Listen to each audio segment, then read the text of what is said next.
Hello mga boss, magandang araw. Sa 200,000 mong budget, meron ka ng Toyota FX. Tara, check natin. Parang bagong gising, Marvin out of vlog, coaching pangarap mo. Dito lang yan, di mo na kailangan lumayo. From service to looks, all. Okay guys, yan para sa mga naghanap dyan ng Toyota FX 2025 model na to mga boss. Yung Tamaraw. And makinis na yung body. Sobrang sariwa na ito kasi 2025 model. And nasa 12,000 lang yung mileage. Wala naman siyang history ng bangga and history ng baha. Ayan. So, very fresh pa siya. So, ito yung karamihan mga hatak ng bangko.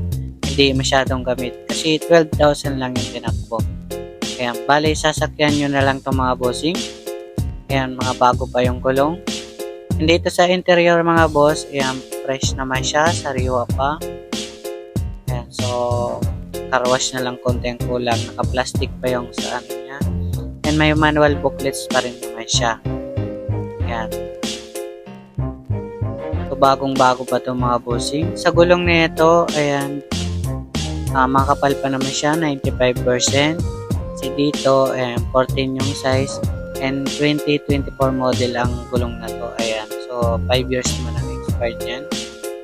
And dito naman sa likod mga boss, ayan, ganyan itsura. Okay naman siya, naka-dual aircon. So, pwede nyo tong pang business, kargahan. Ito yung medyo mura natin. Babanggitin ko yung presyo na ito mga boss. Ito, nasa 950,000 sa mga cash buyers. Sa financing, 200,000 down payment all in and 24,000 monthly sa 4 years.